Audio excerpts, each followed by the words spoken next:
In our increasingly electrified society, that's where a resilient grid matters most. ITC Great Plains is ensuring the greater grid can meet our energy needs now and long into the future. Learn more at itc-holdings.com.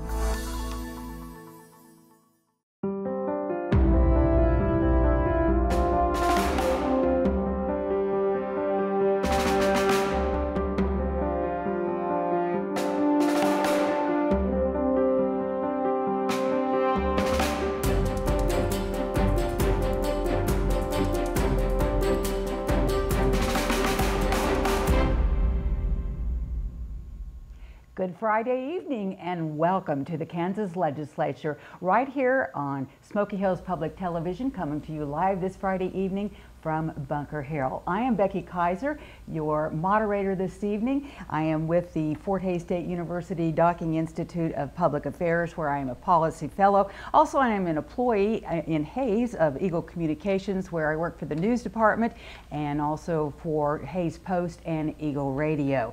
We have two legislators with us this evening. We're very excited to have them to talk to us about what is going on in the legislature as we creep just a little bit closer to things as they begin to tie up this session. I would like to introduce to you first of all this evening with us is Representative Stephen Johnson. He is from Assaria, Kansas in Saline County, District 108. And also joining us today is Representative Brad Ralph from Ford County in Dodge City, District 119. So Stephen, let's start with you. For people who may not be very familiar with what you do, tell us about the committees that you're on, and is there anything that you're looking at specifically that's pretty important work that you're doing now you want to share with people? Sure, thanks. So the committees that I work on are generally related to the finances and the budget that the state has. So I am on the Appropriations Committee along with our chair, who's right here in Russell County. I chair the Pension and Insurance Committees, and that's the area that I lead currently. And then I also serve on the Commerce Committee with Representative Ralph. So those are the three committee assignments that I have. And in that, probably one of the larger things that we're working on outside of the other assignments within the pension side is how much of the surplus funds that we have we use to reduce debt, wherever that is, and the CAPERS debt is the first one on our list because it has the highest interest rate. So that's what we're looking at doing. There are several proposals that are generally around $1 billion that we would use, which would save the state $77.5 million a year in the interest cost. So that's why we're looking at that particular move. Remind us why we have this surplus. That's kind of new for Kansas. We don't always have that.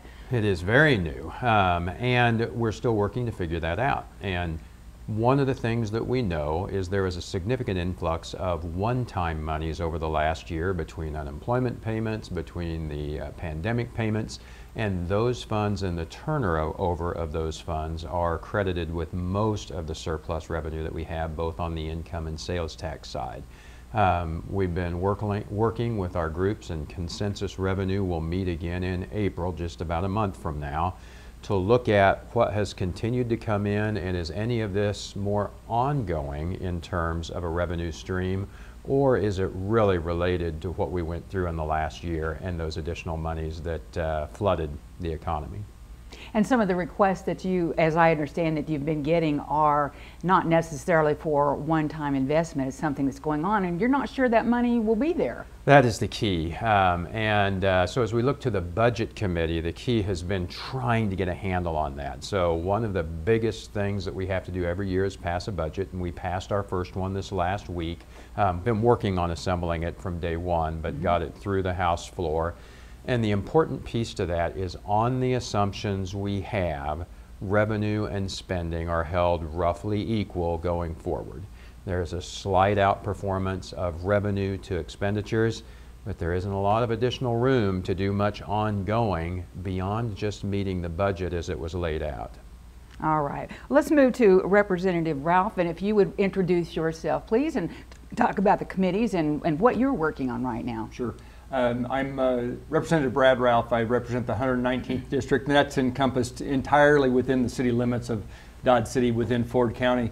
I'm in my 6th session. I guess that's my 3rd term, and I serve as the Vice Chair of the Judiciary Committee, Also serve with Representative Johnson on the Commerce Committee, and I'm serving as the Vice Chair on Redistricting, which is hot topic. A hot topic at the moment. It's been in place. That committee's been in place since last year, kind of for a 2-year process, and obviously it's not a standing committee throughout our entire time up there. Also serve on the Claims Against State Committee, as well as the Rules and Regs Committee. So between all those different things, many things going on right now, but obviously redistricting has been the one that's taken up most of our time within the last 6 months. Well, we'll talk about that, but I want to remind everybody, of course, you have the opportunity to talk to the legislators yourselves. This evening, you can call toll-free 1-800-337-4788. Whether you have a comment or a question, please feel free to give us a call. So, Brad, let's go back and talk about redistricting. It has been a hot topic. We have a map that's, as I understand it, is pretty well agreed to at this point. It was very impressive, and I want to give kudos to the House side in this regard in terms of the map that's come forward. I believe the final vote on the map this past week on the House side was 110 in favor, if I'm recalling correctly, of the 125, maybe 112. But in any regard, that's a tremendous result, and it's a testament to the leadership of the Chair Chris Croft on this, who's been working very, very hard on this for the last year and a half.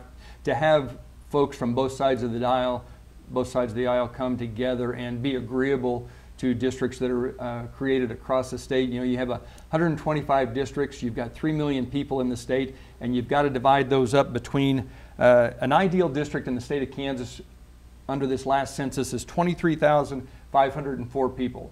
And so you're dividing those up between 125 districts, and as you might imagine, if you tweak a district here, then that affects all the districts around it. So it was quite a process, lots of good conversation amongst the chamber, and I think at this point in time, from the most part, everyone was pretty pleased with the results there. So we're very optimistic that that's going to be the map that will be in place. It will make it through all of the processes. We believe it'll be appropriate through the Senate, through the governor, and we think it will be in place. So I hope saying that I haven't jinxed it at this point, but very confident. Feeling good about it. Yeah, feeling very good about it. A couple of things to bring out, if you will. This is by federal decree, because we're talking about the, what do we call it? The census. The census, yes, of course, that we just had completed. And then also from Salina West, I would say, considered rural Kansas, and we do not have as much population as the eastern part of the state, and in fact it's declining a little bit, so that kind of complicated things. Yeah, Becky, it's obviously problematic that we have some concerns with population in western Kansas. Out of this particular map, it appears that we will only have one district that will have been combined in, unless you go a little farther to the east, but what I normally talk about is western Kansas. We only have one district that looks like it's going to be combined into another, so we're pretty glad about that. Obviously we get a little testy in western Kansas about the level of representation, the numbers out there. I just saw a map last week. We've got over half the counties in the state of Kansas with their largest demographic is the 70 and over age group. An aging population. An aging population. Down in our southwest corner, our largest group in the southwest corner of the state for the 7 counties, largest age group is 0 to 9.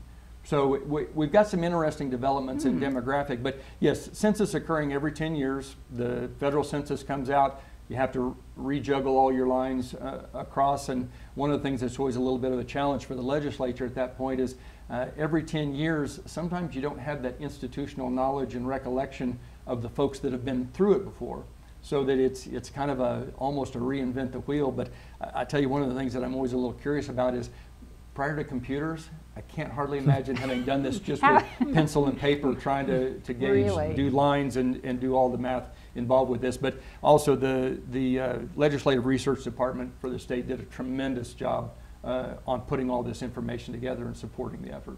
Any idea if other states have had such difficulty? That actually from what you hear, you only hear about the states that seem to have some challenges. I'm not familiar with many states that have come through as smoothly and cleanly as we have in that regard. I'm sure there are some, but normally what you'll normally hear about are folks that are having some difficulties. Sure. But of course, the legislature has to go through and do a congressional map covering our 4 congressional districts. Then we do a House map for the 125 districts. We do a Senate map for the 40 districts in our Senate, and then we'll also end up doing a map for the Kansas Board of Education. And that has not happened yet, That correct? has not happened at this point yet. And then there's also kind of, well, you've talked about the deadlines, but anybody who, Stephen, is interested in running for office, they have to sign up to do that by June 1st. So that's kind of why this is critical to get it done as quickly as possible. Certainly, the earlier the better. And again, I would echo Brad's comments on both he and the chair to get that together, get agreement to it so that we can get settled and have the chance for folks to file. And districts change. Well, we have a lot of folks that are there. I'm not returning to the House. I'll be running for treasurer. So my district, the 108th, no longer exists in central Kansas. That's moved to Wyandotte County, or not actually Johnson County, and our population change has not been dire in various areas across the western half of the state. We've actually had some decent growth in some areas. We've held our own in some areas, but we're fortunate that Johnson County has had very good growth. And due to that growth, which helps the state, but due to that growth, we see more of the population shift there. In my area, then that looks a little different. Ellsworth County, which has been one that I have represented since I came in 2011, will be joined with Russell County. And I think that will be a good fit that is there. The Lindsborg area will go into the rest of McPherson County. Northern Rice County will be with Rice County. So in several ways, those will work better, but the lines are different. So folks who are thinking about it, take a look at those maps, see where they are, see who our incumbent would be if they have a new legislator that is there, and everyone will be reaching out to try and get that communication out so they know who represents them and who they would like to. You're used to doing this, but is it difficult to cover such a big area of Kansas? I guess, you know, especially our congressional, U.S. congressional delegation, they really do have to work a big area. But I suppose any state that's rural-based like Kansas is, you kind of have to stretch out a little bit. It's a piece of the challenge, Becky, that even in doing the redistricting, because you want to get into situations where you're not asking rural legislators in any part of the state to have to cover too large of a geographic region. It serves two purposes, not only for the benefit of the legislators, but the benefit of the constituents. You know, the closer you can keep folks to who their legislators are, obviously the better off you're going to be. But, you know, obviously in western Kansas, we've got some areas where folks are covering anywhere from 3 counties to, if I'm remembering correctly, I think our largest one gets up to 6 or 7 counties of coverage, and that just presents a challenge. Yeah, I joke a little bit with the first year my office mate from up in the northwest corner of the state, covering 6 counties or so. You can imagine the number of cities, the number of school districts, the number of counties that he is representing, whereas I represent the 119th, a district, but I have 1 school district, just Dodge City. I have 1 school district, 1 county, 1 casino in those instances, and I don't have to go but across town to represent constituents. So we try to be very mindful of that for the constituencies of these legislators, that they have some reasonable proximity to their legislators, and makes it not as much of a struggle for folks either side of that situation. Again, a reminder that we invite you to give us a call this evening to ask your questions, or you may have some input ideas that you would like to give to our representatives this evening. The number to call, 1-800-337-4788. I would like to kind of keep on the theme of somewhat federal issues, because I know that the Salina, Dodge City, and Hayes areas are affected by this. We've been talking recently in news coverage about the Essential Air Service program through the USDOT, and in Hayes, the server for the airport there, SkyWest, has given notice that they expect to leave that service within 90 days. Obviously, that kind of throws everybody into a tailspin. As I understand it, the cities, and it does affect all 3 here, do not have a whole lot of input into it because it is a federal contract, but obviously it's a huge effect on our towns. Is there anything that can be done at the state level to encourage better EAS contracts, maybe more providers? Is there anything we can do there? Go ahead, Brad. I'm not sure truly at the state level in terms of actual action on the part of the state. I'm not sure that there's much there, but I will say, and my day job is the city attorney in Dodge City, so I just heard last week about the notifications from the EAS, or from the providers out there. As I'm sure Stephen will echo, transportation is a huge item for all of the state, but specifically and particularly in western Kansas. You know, whether you're talking about essential air service, whether you're talking about train service in the areas where we can get it, highway system, all of those pieces. I do know from past experience, one of my law partners, Ken Strobel, was essential in getting us established with our air service, and the cities in western Kansas have done a tremendous job in cooperating and working together. So I suspect at this point it's going to be another matter of all of those cities, whether it's Hayes or Junction City, or which are Liberal, Dodge City, Garden City, all of those folks banding together, looking for assistance from our federal delegation. And our federal delegation has been tremendously responsive and assistive in trying to make those efforts happen. But I don't have a lot of information for you, since we just got that notification from the providers right now. Well, I do know, Stephen, that Hayes has been kind of tagged with Salina when it comes to some of the flights that will be available. And that's worked for us well over time. Appreciate that service back into the 90s when we had that running out to Denver and keeping us connected. Looking for programs, there isn't one that exists currently at the state level.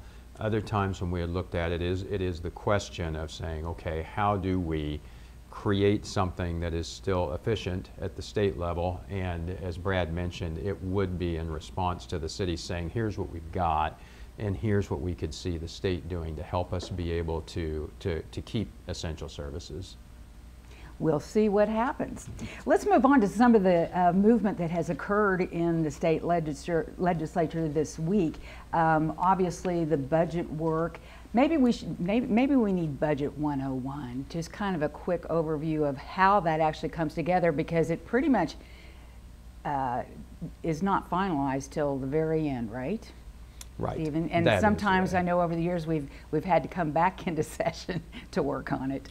Well, very definitely. Now, it actually does start on day one, and the way budgets are done are by area. So there are subcommittees that go through agency budgets in detail and work with the governor's recommendation and the agency's recommendation to come up with our legislative recommendation. So whether that is the K-12 budget, the higher education budget, the transportation budget, general government, which handles a number of areas, agriculture, they will work in detail to say, okay, here's the recommendation that we have. That then is brought to the entire Appropriations Committee, which assembles that and is looking at, all right, we see what all of the priorities are.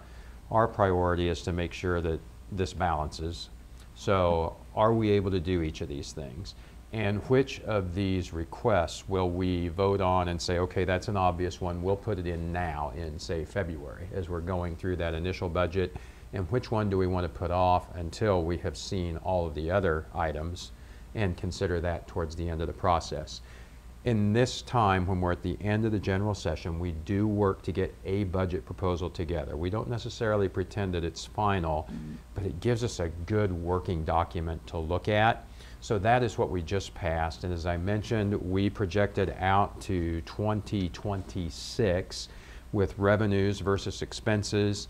In that last year, our revenues are $144 million above expenses. Now, that's going to come out to rounding by the time we get that far out, but it is a balanced budget. That is the good news. Which is required. It is required. We must do that. Right. We must do that, and that is a good requirement, but it's not easy to do. And I will say it is not uncommon that the budget doesn't balance that many years out. A lot of times they're trying to get through 2 years and make sure that the numbers can hold together. But it looks like we're on a track that's sustainable currently. But the important step is yet to come, as you mentioned. On April 15th, after income taxes come in, the Consensus Revenue Estimating Group gets together, revisits all of their assumptions, and will give us more information to say, here's what actually came in from income tax. Here's what we're projecting based on what we saw. They'll tweak the other assumptions, including the sales tax and others, and then give us the revenue estimate that we will refine against the budget, for better or worse. And in that, There may be some other priorities that can come up. It will particularly help us look at, again, with 144 million being the only change, most of the major tax proposals we have are more than 144 million a year. So which of those will we be able to do with confidence as we put together the rest of the budget package? Well, looking through some of the news stories that we've had this week and some of the information, still, I don't know where you stand on this, but we have talked, and on this show as well, about proposals perhaps to eliminate or shrink the tax on food purchases in Kansas, particularly in areas it seems to be very pertinent when we're living close to a border state that already does that. So where do we stand on that? Good idea or not? Yeah, I think that's one that has broad support in lowering the food sales tax. And the question has been, when you look at a full year, the first year was estimated as a partial year. A full year is something north of 500 million to take it to zero. The number that I saw most recently was about 540 million per year. With the inflation that we're having and would expect in that sector, that will grow, so will other things. But as you apply that against the revenue to expense variance, if we reduce revenue by 500 million per year, we're now underwater in that budget. So the proposal that is currently on deck on that is to reduce it to about half and say, what if we went to 3.5%? There we're looking at something between 200 and 250 million. Could that be sustainable on an annual basis as we go forward? And that in itself pretty well eliminates the current variance that we have in the expense to revenue. It would more than eliminate what's there, because it's the same dollars carrying over each year. So I could do it the first year and then I would be underwater. Right. But what will we see in consent? It wouldn't take a huge change in our revenue estimate to be able to say we could do that one with confidence. It'd take a fairly big change to say we could entirely do away with it without an offsetting increase in tax to be able to go to zero on that one.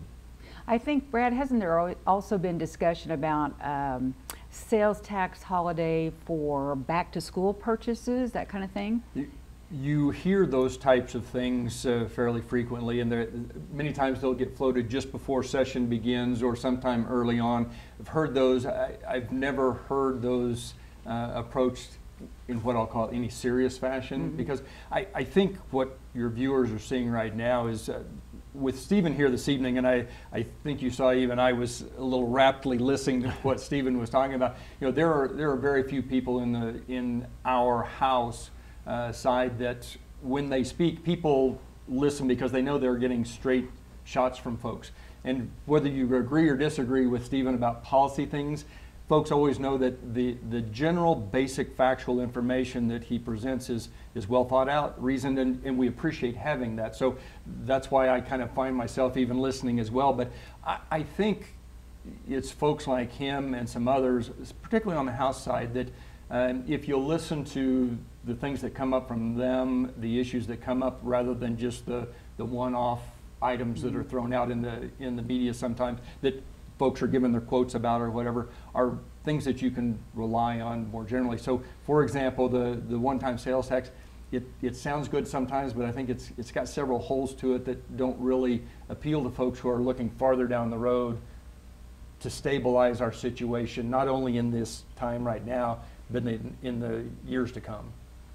We do want to go to the phones now, and again, a reminder, you are encouraged to give us a call this evening and speak to our representatives. We have from the 108th District, Representative Stephen Johnson, and also joining us from the 119th District, Representative Brad Ralph from Dodge City. Joining us now is Jesse from Colwich. And Jesse, your question or comment for the legislators this evening? Well, yeah, thank you. And first of all, thank you for serving. I know it's a tremendous time obligation that you're not getting rich off of it. Can you tell us about the plan for water quality, water quantity, GMBs? How do you see the water investments ending up in this session? So thanks for the question, Jesse. And In terms of the quality and quantity, there's some work that's being done on that. The biggest work and the biggest change in this budget, we are actually funding some things we haven't funded for several years, and that includes the water plan being fully funded for the first time since I have been there.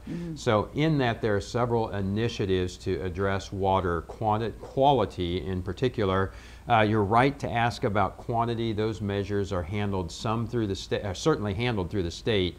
Our progress has often been through those local areas like the GMDs that you mentioned. So appreciate all of the local folks that continue to work to try and figure out how to maximize and plan for the use of that resource. But I think particularly the ability to invest in quality by funding the water plan will be something that we see different. And that's an important point with not only that, but a few other things that are able to be fully funded this year in the budget, including the transportation plan with no transfers, economic development initiative fund, and some other pieces.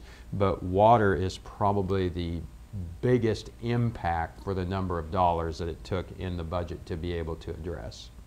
Well, and I wanted to talk, Brad, of course, you being from southwest Kansas and Hays, the northwest, I guess the edge in north central Kansas, but a report just coming out from the Kansas Geological Survey that groundwater levels across western and central Kansas falling by just a little more than a foot in 2021. And obviously we know as Kansans that water moisture amounts are cyclical, but it is something that affects everyone in Kansas, and you know, it's an issue that worldwide, what to do with water quality, water quantity, and how important it is.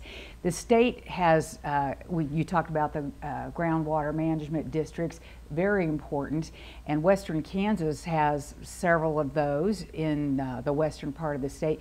Is it something that you hear your constituents talking about a little bit, Brad? Now, as you said, you know, you're in Dodge City, but obviously that's a huge ag area, and cattle. We have a lot of cattle raisers there too. What are their concerns?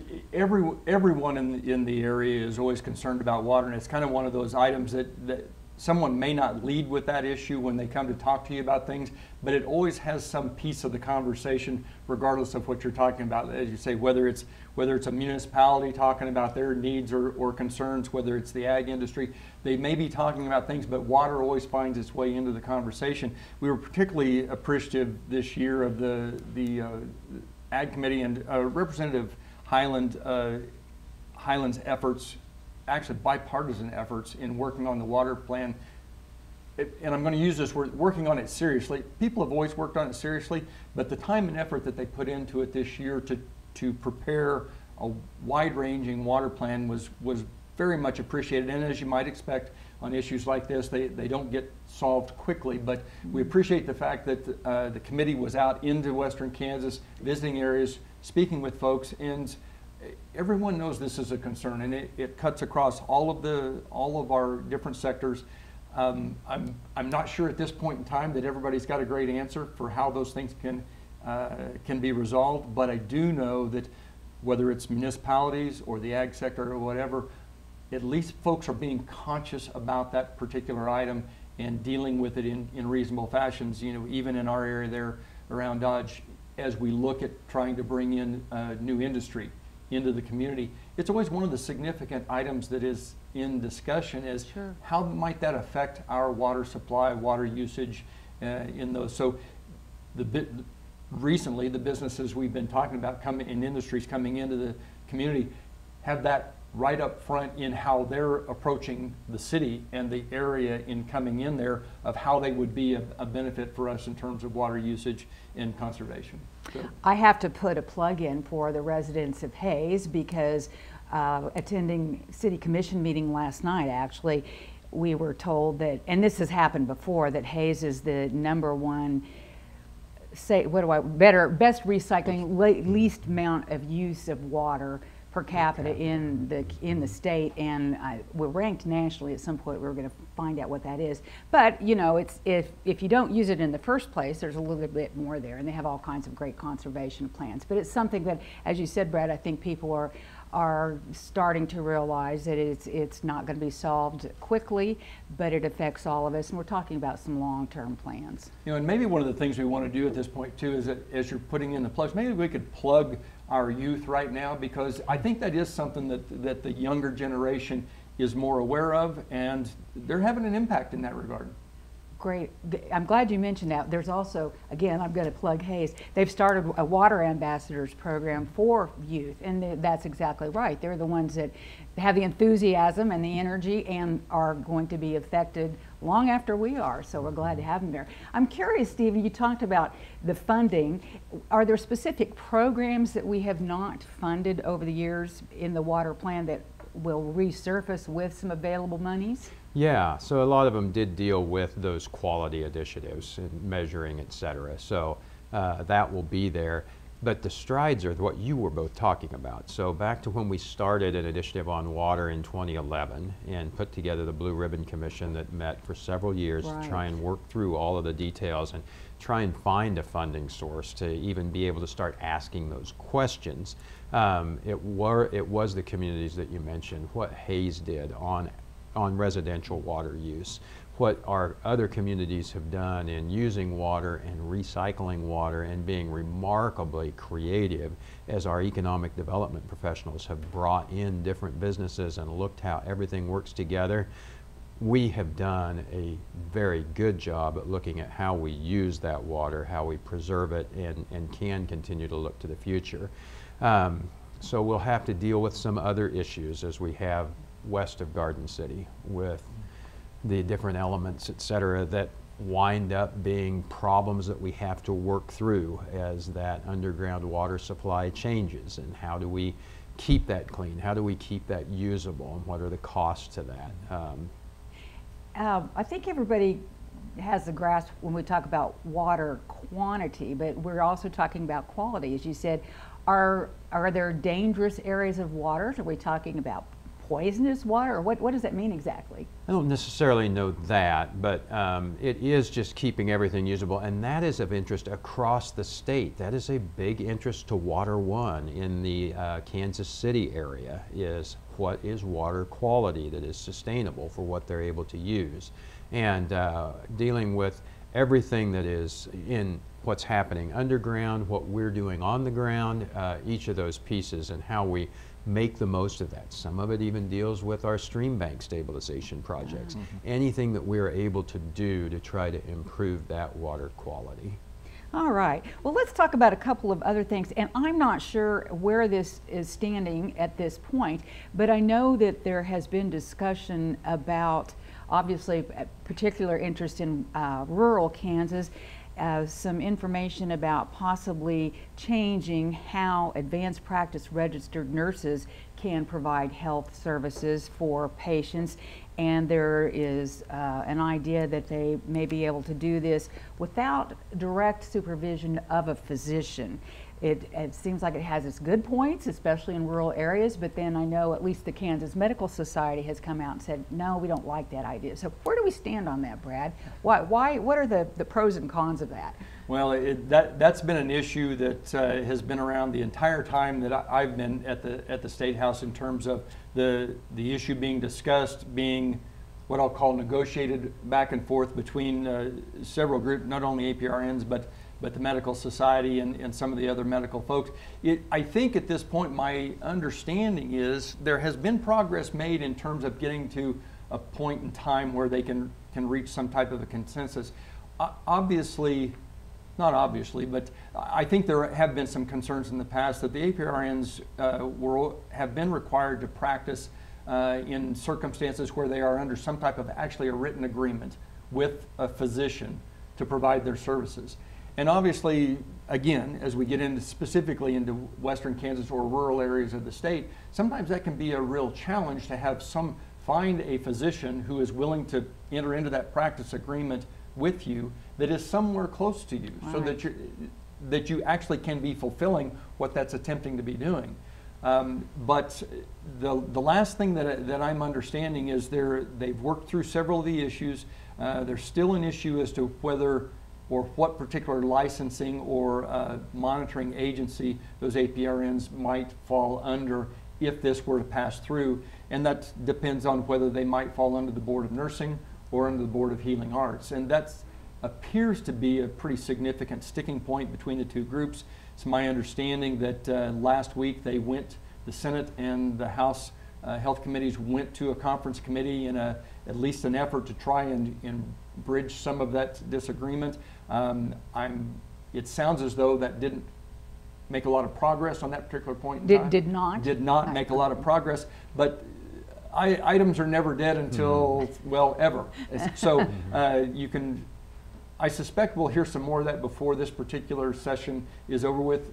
Maybe they'll be able to find some resolution there. We have not considered it on the entire House floor at this point in time. That's still in committee. All right. Again, a reminder, if you would like to make a comment or you have a question of our legislators this evening, you can call us toll free. That number is 1-800-337-4788. To kind of dovetail off of that discussion, Stephen, I know that there has been talks about and testimony regarding whether medical marijuana should be approved and allowed in the state of Kansas. Again, there are people on both sides of that issue. Where do we stand at that? I know that we've talked about it, and if we tighten the rules in Kansas, maybe it'd be okay. Sure. So both of these issues have been around, and Brad mentioned the sticking point on the last one, which is exactly that one. This one is one that we did pass in the House last year, so it has been awaiting action in the Senate. Will the Senate act on it or not? At this point, we're getting a little late in the game, so I'm not sure that the Kansas Senate will act on it, which probably means it carries over to the next legislature. The big challenge on that one is how do you distribute? So the value of that versus other things, I think in particular the value of what medical marijuana could bring versus opioid alternatives might be an attractive alternative to have available. How can we deliver that if it can be controlled in a manner similar to how those opioids are controlled? General agreement that we would like to have that as an alternative. Currently, that's a challenge due to federal law. Exactly. So that makes that a harder one. So how do you try to get as close to that as possible, which is what the committee that dealt with that last year did, to try to say, okay, we want an existing doctor relationship. We don't want a new one to come up that says, now I can go to my new Dr. Brad and get a prescription today, but my current medical doctor may or may not do it. So that was one of the safeguards, along with working to control the actual distribution, which is a little harder outside of the pharmacy regulated environment. And I think it is that latter point that is the issue that remains with the Senate.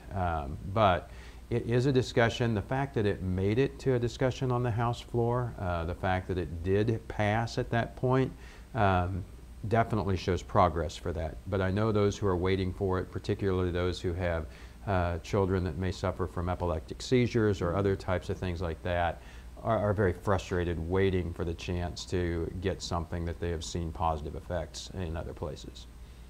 Let's talk a little bit about education, and again, a reminder, if you have a comment on any of the bills or goings on at the State House, be sure and give us a call. That number is toll free here at Smoky Hills PBS, 1-800-337-4788.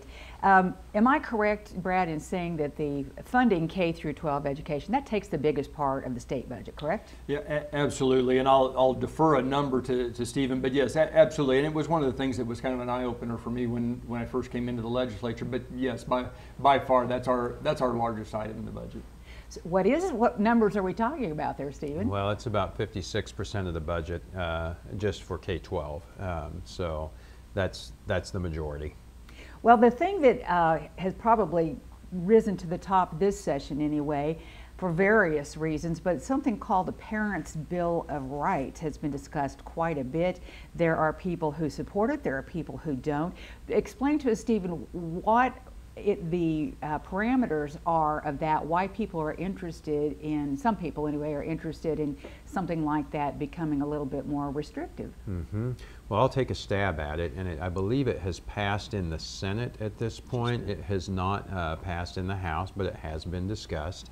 And I know one of the points that I hear a lot about is the posting of the curriculum online and knowing what that was. And at least in the House version, I'm not sure about the Senate version, that was to be posted after. It wasn't a posting before the year started, but it was to be posted by the time that was finished, and assuming that that curriculum would stay somewhat similar going forward.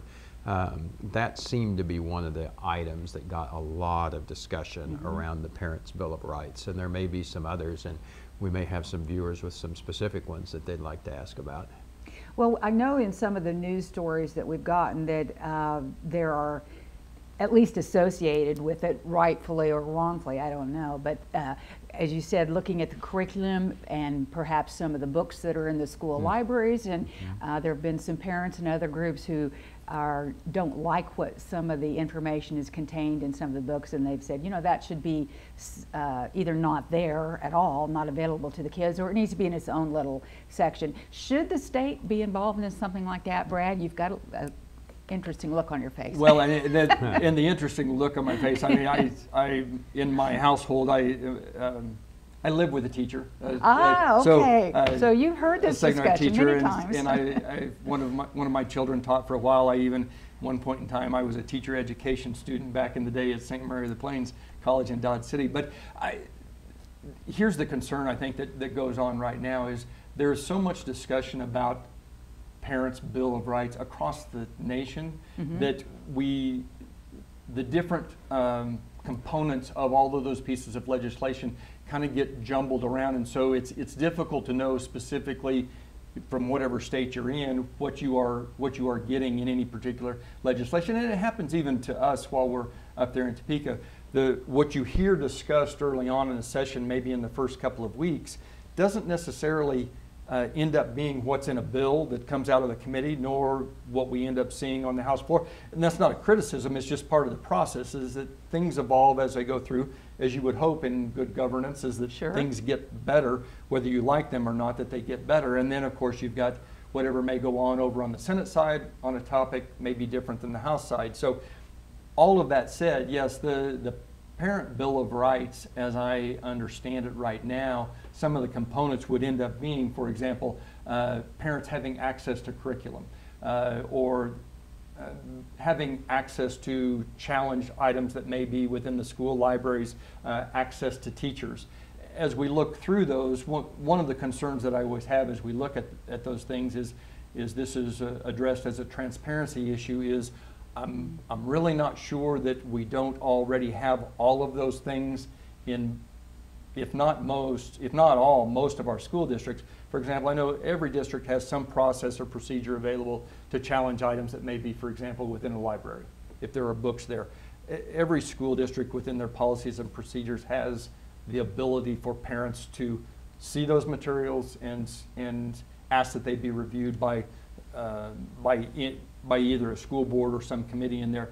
You know, so between the site councils and parent-teacher conversations and teachers being accessible by text and by email and on Facebook, and the computer availability of access to your children's grades and assignments, it is one of the things that I do have some concerns about, of whether we are getting, the state legislature is getting involved in some areas that doesn't improve access or the transparency, but maybe unintentionally we create additional difficulties because of the work that is created, and because of the fact that maybe we're causing some of the parents to believe they don't have some of the access that they do right already.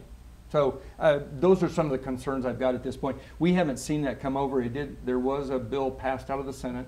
I'm sure we will see it in some fashion, whether it comes to us through a conference committee or in some fashion. And at that point, it'll be easier to know exactly what came through the Senate bill, because that was one of those that was passed late in the night. And as I understand, there were some amendments, maybe even some handwritten amendments going on at that point in time. So I still haven't seen that final product. We'll see.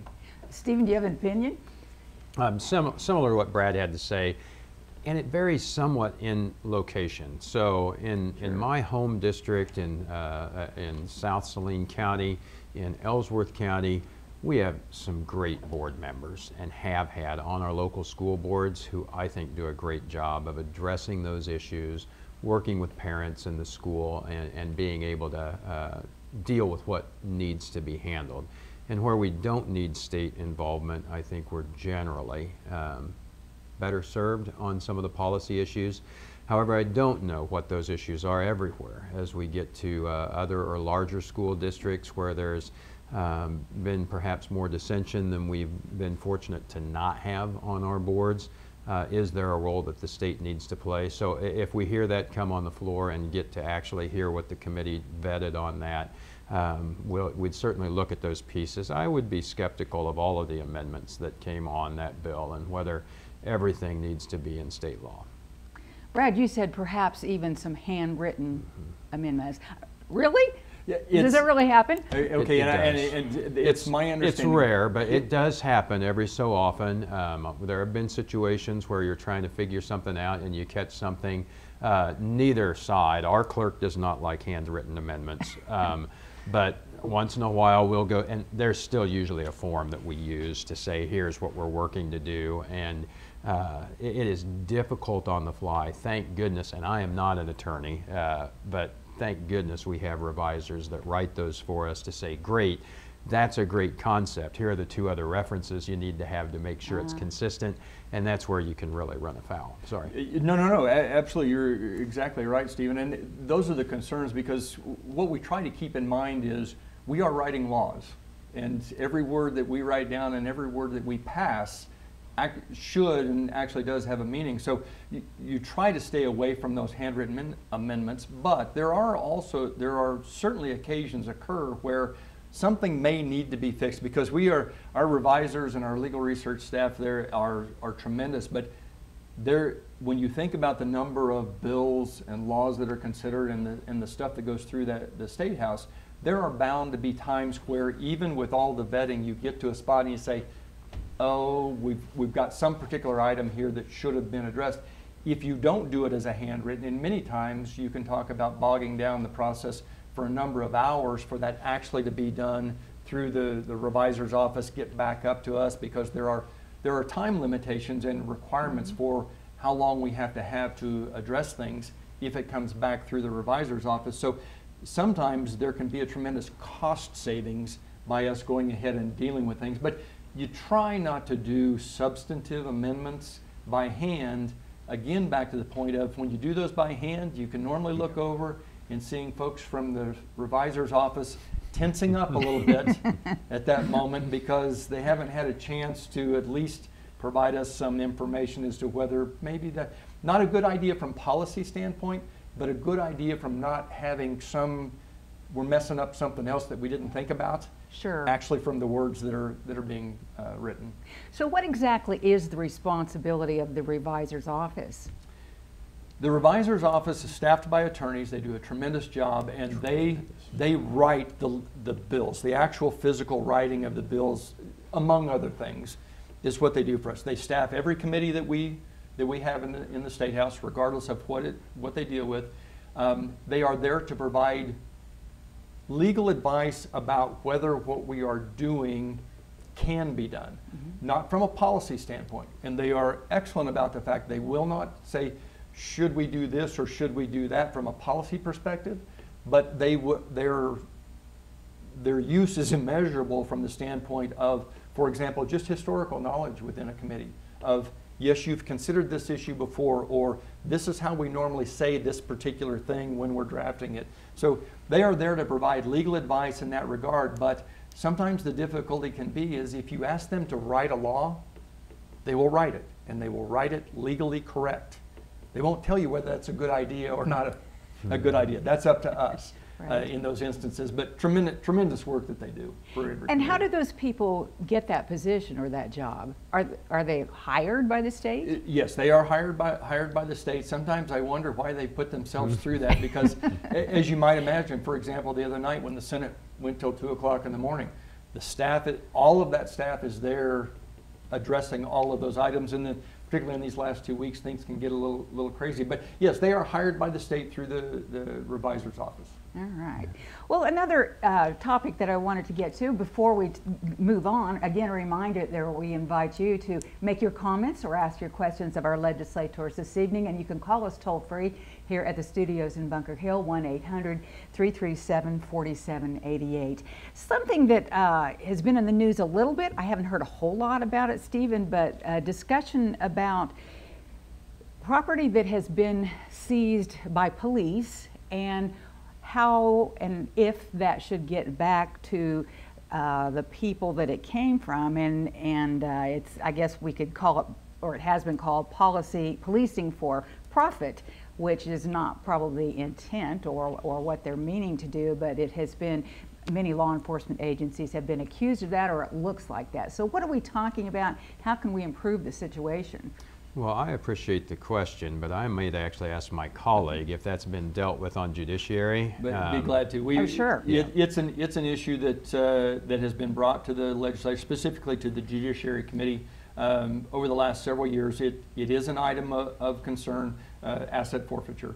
A couple of years ago, we put in place initially a situation so that law enforcement agencies across the state could make a report, an annual report of asset forfeiture cases, situations where, for example, the one that you will normally hear talked about is stopping a vehicle along I-70 and they end up having a lot of money and some drugs in the car, and someone in the car will say, gee, don't know whose that is, it's not mine, don't know how it got there, and all of a sudden law enforcement agency is left with they've got cash there that no one wants to lay claim to, and so what can they do with it? Well, by civil process, that can be forfeited to the state, and in those instances, portions of that can go to the law enforcement agency that was responsible for that.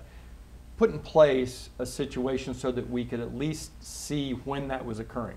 And when you're talking about the legislature, trying to get some sense of how much it happens, how broad-based it is, because it's available to any law enforcement agency.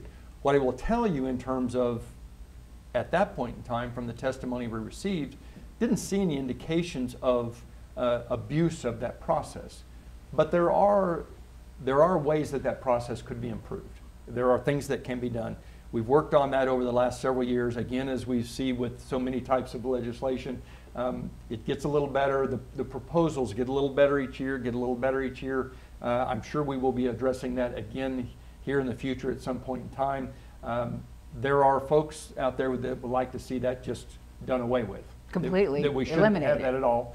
And obviously that presents some of its own problems. So we're still working through that between the advocates on many sides of that particular issue. So there isn't a resolution at this point, but we do have a process in place so that the state is gathering the information to be able to know, okay, what's the data involved in this, and determine whether we've got a situation that needs to be addressed, and if so, how might we best address that? We'll wait and see. Yeah. We have about 3 minutes or so left. Again, if you have a quick question or comment that you'd like to make to our legislators this evening, please give us a call. The number toll free, 1-800-337-4788.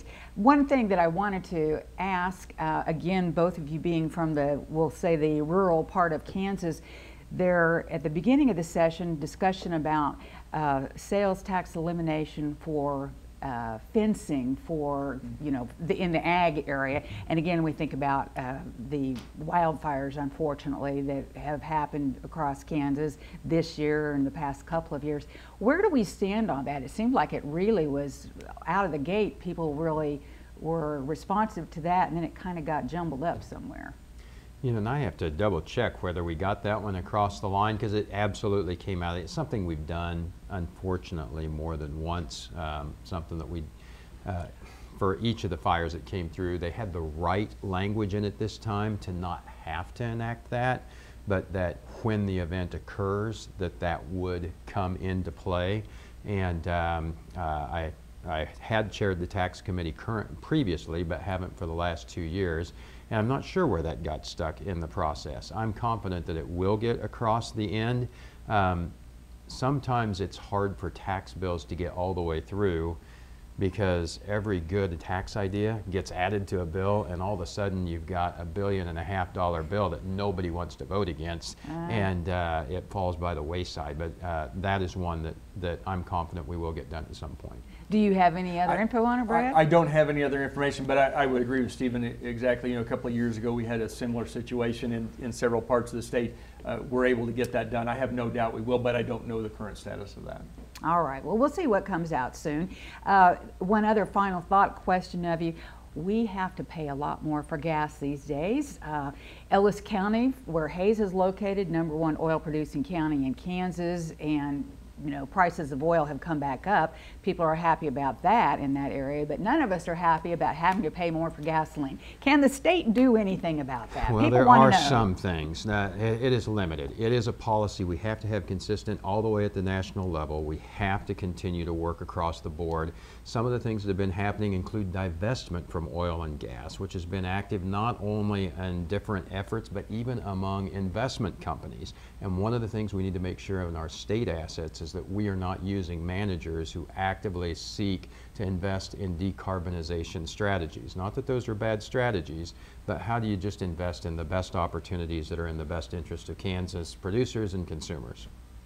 Brad, we have about 30 seconds left. Your thoughts? I'm just always amazed when I listen to Stephen talk about numbers and stuff, and I've joked with him about this in the past.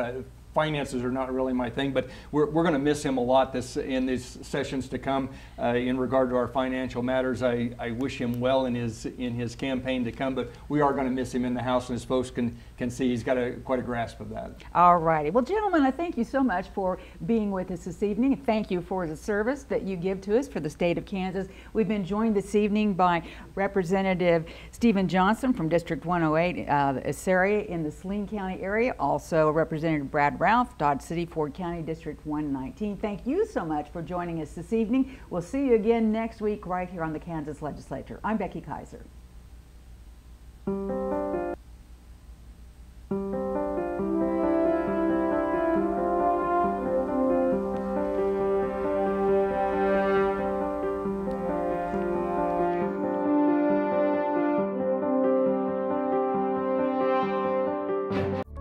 In our increasingly electrified society, that's where a resilient grid matters most. ITC Great Plains is ensuring the greater grid can meet our energy needs now and long into the future.